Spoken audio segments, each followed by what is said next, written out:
In a world where security matters more than ever, Lionheart Security Services stands head and shoulders above the competition. Whether it's airport security,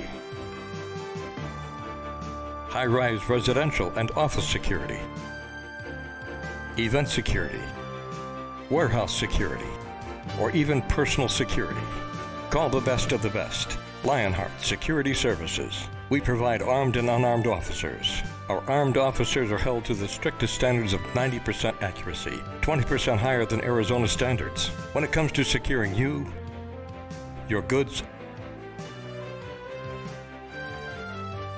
and services.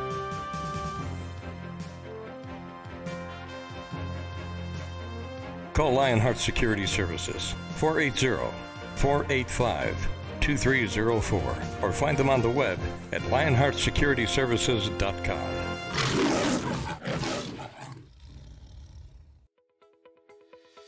Hi, I'm Marta Llamas and I own a commercial cleaning company. Now that many people will be getting back to work, let's get your facility ready for them with our total disinfecting, wipe down, and fogging procedures.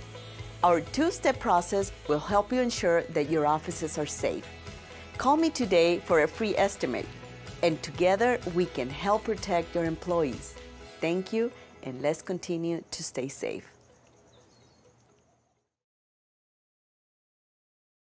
Hey, Josh Bernstein here, America's favorite bald badass. You know, when I want to get news in Arizona, I go to Hub Radio Phoenix, and you know what, folks? You should too.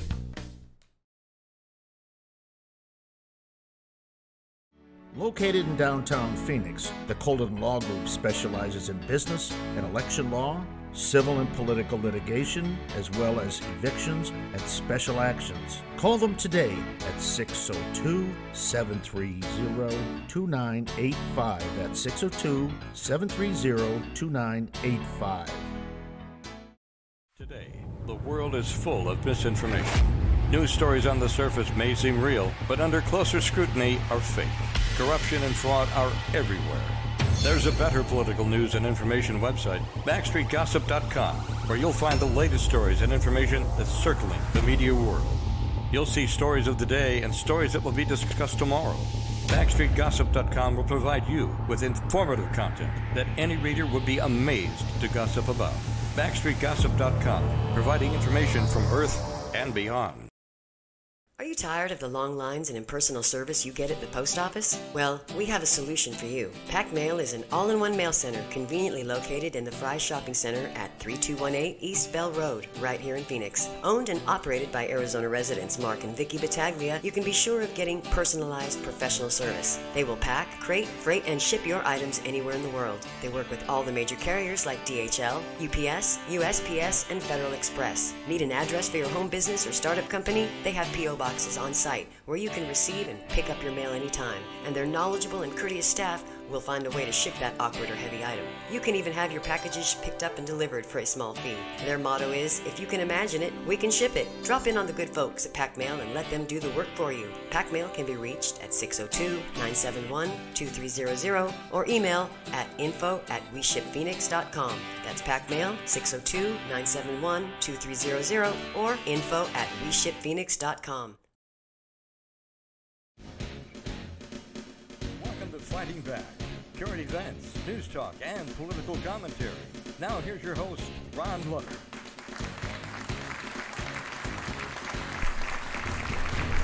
Well, welcome, everybody. It's good to be here. It's a kind of a rainy day here, and we got some things going on.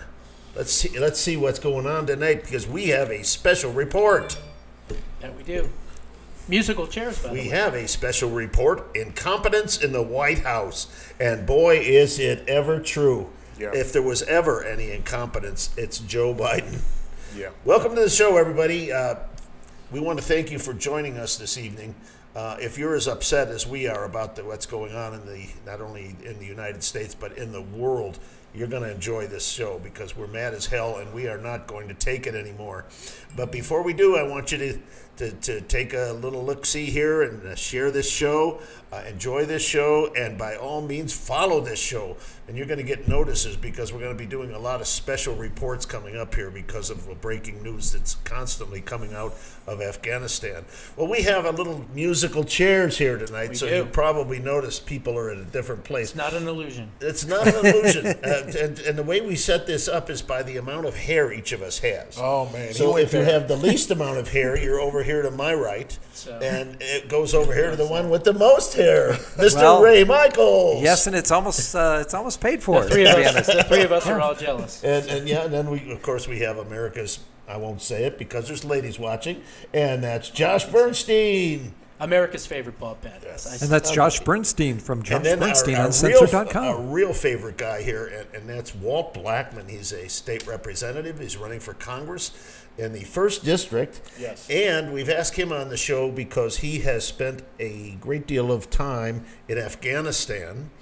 And I understand that probably some of the tanks that you occupied are probably still there. Yeah, they probably still have the same fuel in them, too. Wow. Yeah.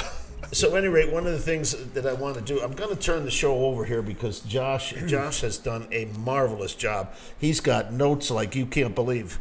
And if you would start us off with some of the really crazy things that are going on in the world.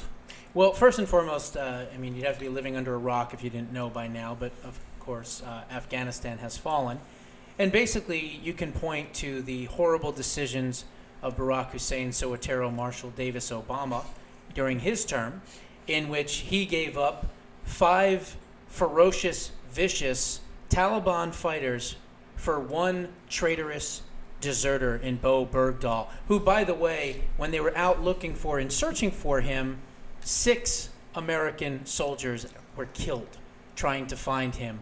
But yet, I guess they thought that was a good trade-off, even though the Pentagon at the time said, point blank, that the 5 people, and in particular the mastermind, which I'm going to get to, was too dangerous to release. They did it anyway. And now the mastermind behind the overtaking of the Afghan government was none other than one of those 5 Gitmo detainees that were released. This is by far 1,000 times worse than Vietnam, especially because it lasted longer. And I would also say that this fraudulent administration has a history of abandoning Americans in their time of need. And all you have to do is look back to Benghazi with Biden's boss. And Hillary Clinton as Secretary of State. Hillary Clinton. Let's spend a couple of minutes, Josh, if we could, and discuss this issue. Walt, you were a sergeant over there. What does it mean when somebody deserts his post? Well, during a time of war, it actually means Leavenworth or worse. You could shoot him. You could actually shoot him, and we've done just that. We've abandoned not only the Afghans that helped American forces while we were there, but also those Americans that have been left out of the air base. That the Secretary of Defense, Lloyd Austin, says that we don't have the capabilities to go get, which is, I don't know what he's smoking. You can't smoke crack in the military. They do drug tests. And it's insane that kind of statement would be broadcast over the news, and there are still families here in the United States that have loved ones that are outside the air base trying to get in. So, Representative Blackman, thank you so much for being here. And I know you have an intimate connection with that whole country. Yes. Let's go back 7, 8, 9 months, okay. Right? Was everything under control? Well, before the Biden administration, yes, it was because President Trump had a detailed withdrawal plan. It wasn't a weekend at Bernie's kind of a withdrawal plan. It was drawn out. And actually, when I was there in 2016, I was in Kandahar, which is Regional Command South. I was assigned to the 2nd Cavalry Regiment, and that's in the southern part of Afghanistan. That was the start of withdrawing these troops out of Afghanistan. And it was a slow, methodical plan. It wasn't like this because this was going to happen. Now, because I overheard there was an interview with Sean Hannity, with the president. He said that we dropped That's the President troops. Trump. President Trump. President Yes, Trump, yeah. sorry. I didn't know there Not was the another Biden one. pretender. There isn't any. So, That was yeah. the so president. he was President saying in name only. that they had several, tens of thousands of troops there, Yeah. that he reduced it down. He negotiated with the Taliban Yes. to say every single one will be safely withdrawn from this place under these conditions. And he definitely was specific on the conditions, Yes. not condition. And Conditional base release. and That's what they if anything withdrawal. happened, I mean, this was the start of his conversation with them. If anything happened to any American, that there would be definite retribution to Yes. them, bigger than they could possibly imagine. Well, if you look over the past year, there wasn't one American casualty No, none. when President Trump was in office. Right. And in that conditional withdrawal, it was, to be exact, 4,500 ground troops on the ground. A combination of infantry, armor, some support staff, and also enough advisors to be able to guide and continue to coach and teach the Afghan army. Now we don't even have that. They can't even fix the darn trucks that were left behind because they don't have the tools or the instruction to be able to do that. Now, he also mentioned that it was his intention to slowly get everybody out, Americans first, then everybody who helped America and anybody who's involved in it, and then to take our equipment back. Yes. The brand new helicopters, the brand new planes, the brand new tanks, all of our equipment he had planned to bring back. And now that they're there, they're going to be scrutinized, they're going to be analyzed, they're going to be looked upon, they're going to be broken down, they're going to be taken apart and put back together by scientists and engineers, and they're going to have and our CCP technology. personnel. Yeah, They're going to have our well, technology. But it's not only Afghan, but it's going to be Russia's going to do it, China's going to do it, and anybody else who wants to come in and say, "Hey, we want to. We'll give you some money. We want to take a look at this stuff." I just can't believe. And they estimated that this is about $500 billion worth of equipment. Well, if you just peel back the onion and we're just looking at the weaponry that was left back, we're talking about new equipment. We're talking about, for example, in my case, as I'm a tank commander, a 19 kilo, we're talking in the M1A2 SEPs, M1A2s. We are talking those types of pieces of equipment. We're also talking about strikers. That's an infantry carrying vehicle that carries infantrymen.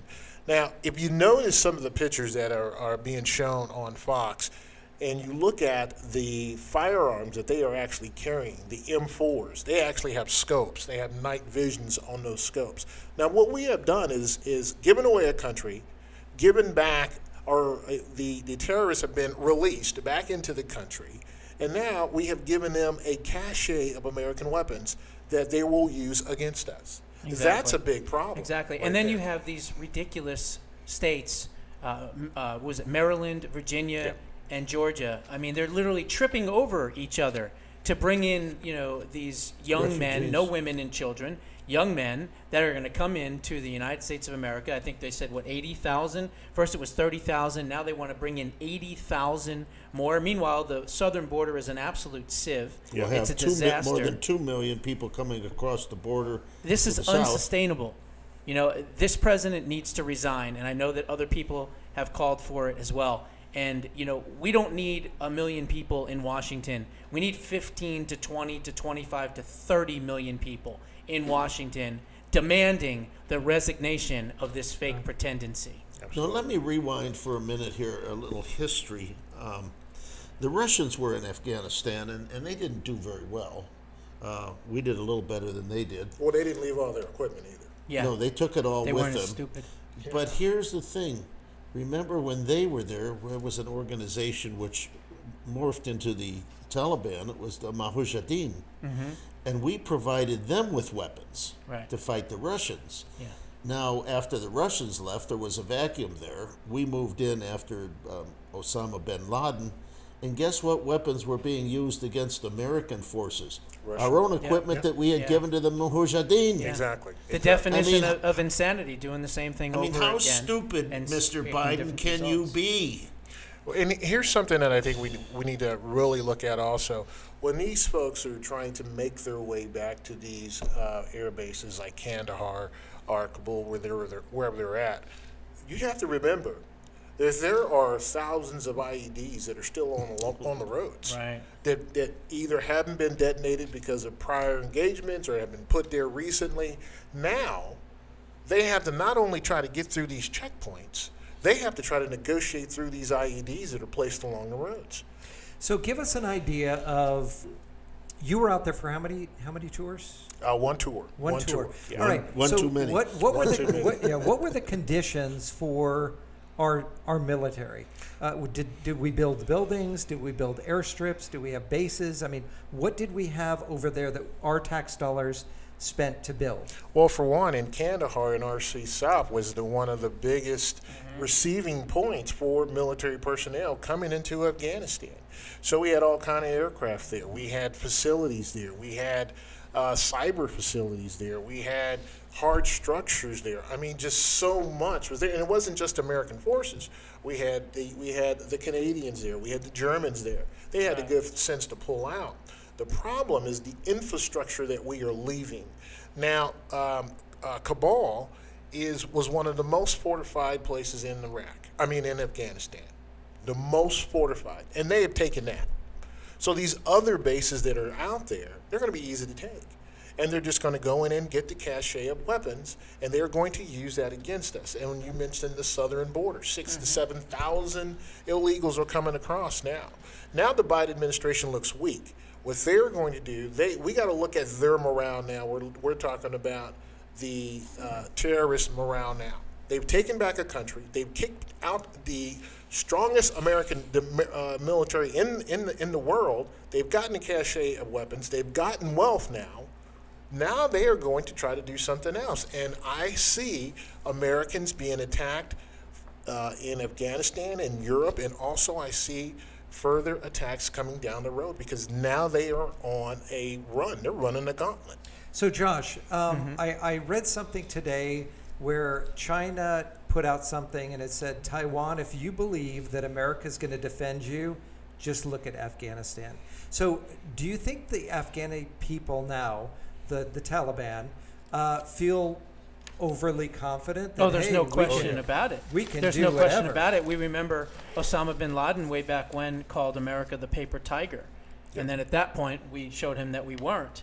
But now, I mean, this is the Neville Chamberlain of America. There's no way that you can say that this is not the biggest blunder, mistake, oversight, purposeful, whatever you want to put in front of it, military blunder that we've ever seen. This makes us look so weak and so stupid. And one of the reasons it happened is because even the people in Afghanistan know that this president is illegitimate.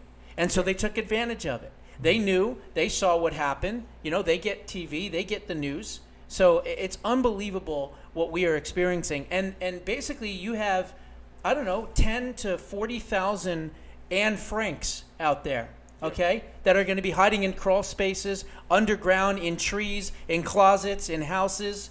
And these people are going to go door to door, and they're going to, I hope not, but they're probably going to kill them all. No, they will. And they're going to kill them all. And here's the thing. They said that when they negotiated, quote unquote, negotiated with the Taliban leader, they said, we promise not to go after any of the Afghan soldiers or commanders that worked with the U.S. military or the coalition forces. We promise we won't do that. I don't know if they were pinky swearing or they promised them 72 goats. I'm not sure what it was.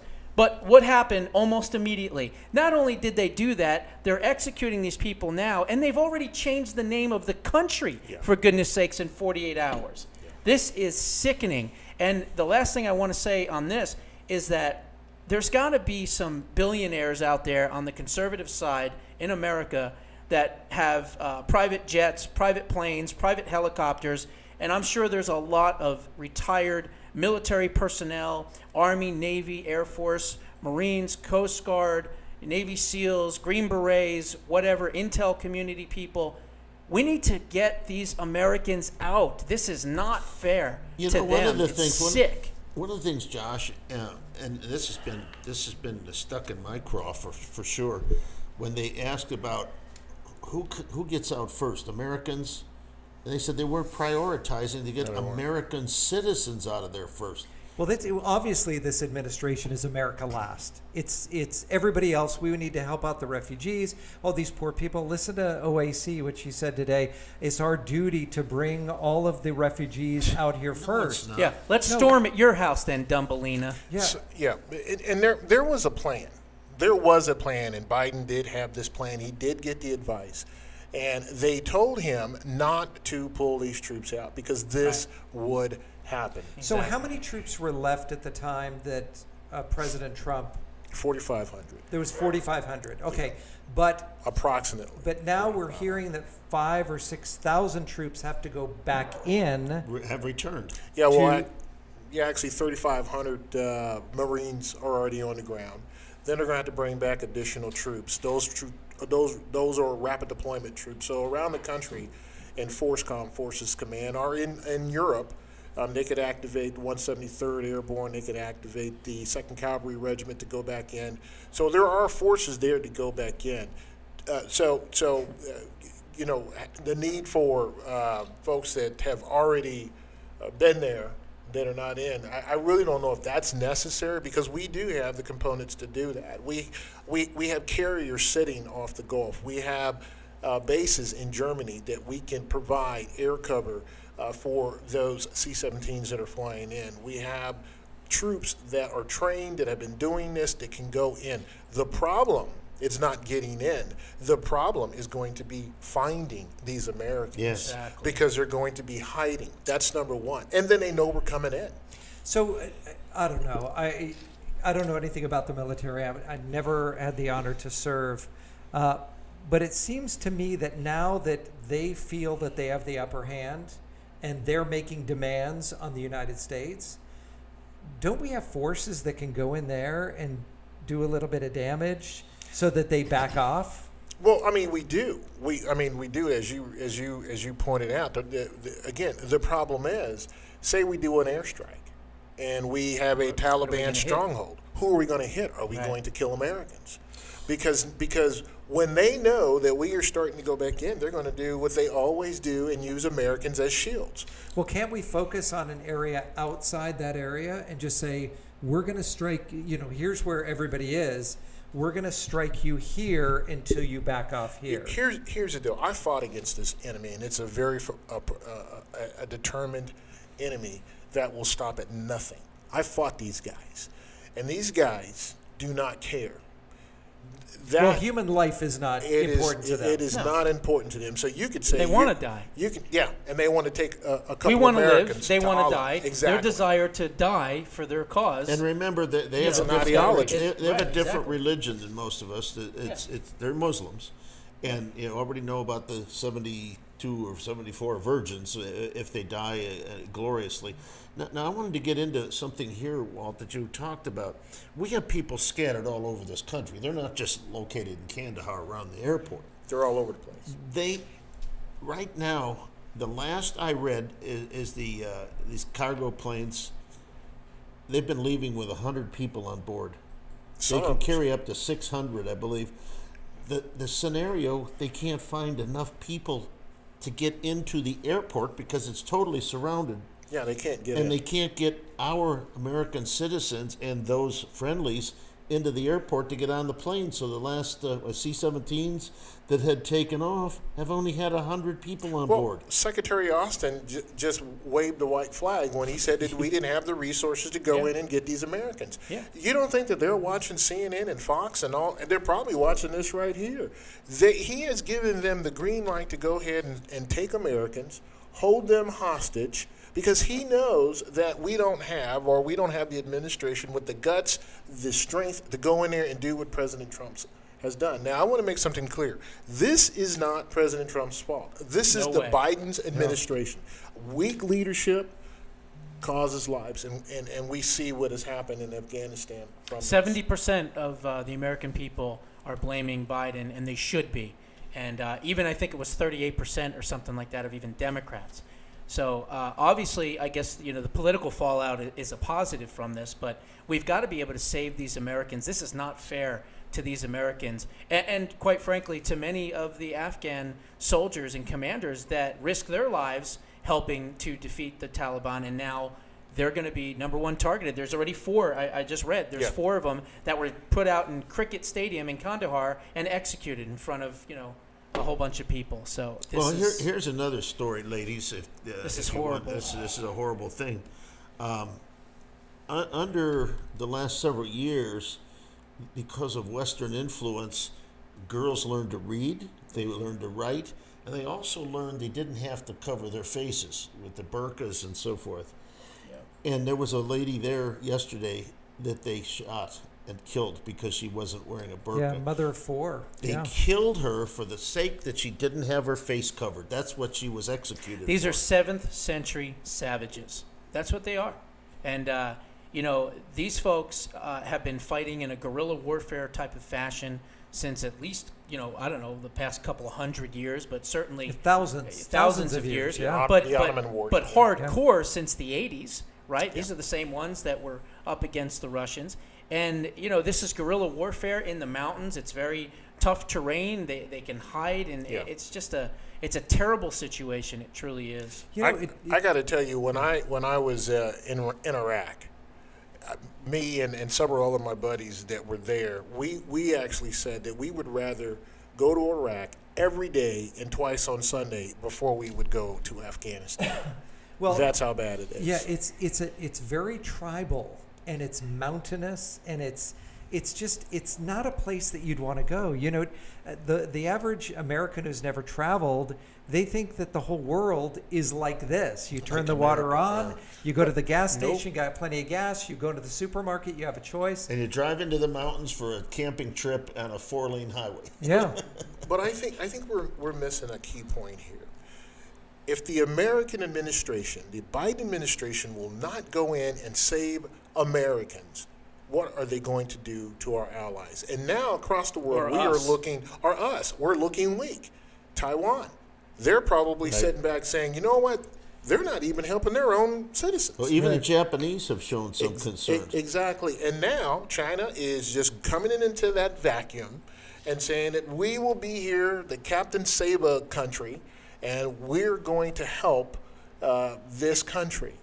And all we have done is shown that we will put up a white flag and we'll leave Americans behind. And that is something an American soldier service member is drilled into their heads. Yeah. You do never not leave anyone leave behind. A fallen comrade. 2,442 soldiers died in Afghanistan. 20,717 were wounded in Afghanistan. What did those folks die for? And think of the families of these people. The families. They must right now. They must be angrier. I'm pretty angry. Every Gold Star parent should be suing this administration in federal court for what they have done, because there's going to be more and more bloodshed, and it's going to be on their hands. Did we expect anything less from this administration? No. This is the result of a stolen election. Yeah, they were this handed. Is what happens. The border was secure. Out of spite, I think, they just changed all the rules. Yes. We were energy independent. They changed anything the rules. Trump did, and we have to do OPEC, the and this is opposite. interesting. They closed the pipeline down, Walt, as you know, and now Biden's going to OPEC and saying we're running short of fuel, and OPEC pretty much said, "Go pound sand." Go pound sand. It's just it's really insanity to think that we went from an America first, because this would have never happened. And the leader in the world, I might add, this would not have happened with President Trump. And now it's complete opposite. And for those of you who decided to vote for President Biden, Pino, President name only. You built that. Yeah. You built that. Josh, I'll leave that to you. Well, What do you want to say? Those folks, I would say... Go ahead, Josh. No, go ahead. Go ahead. Those folks who voted for Biden in Arizona, I want them to think about this number. 465 Arizonans died in Afghanistan. And think about that. Think about that the next time that you want to vote for a weak administration like Biden, because we have 465 Arizonans that will not return home because they lost their lives in a place where he put up the white flag and not only left Americans, but just pulled out. When has this happened before? I mean, I know we talk about Vietnam, right? Mm-hmm. It's happened in Vietnam. But it was very different there. It happened one at a time. You're the historian. You Iraq. Well, you said well, it. Obama did it in Iraq. He pulled the troops out, and we had to go. The surge, remember the surge? But it also happened in 1979. ISIS came about because we pulled out of there too fast. Yes. We didn't. I mean, look what Jimmy Carter did. Yeah. Listen, with the hostages. Oh, there's a lot more to come. We're talking with Walt Blackman, Ray Michaels, Josh Bernstein, and Ron Ludders. We'll see you on the other side. We got a couple of messages, and we'll be right back. We got a lot to talk about.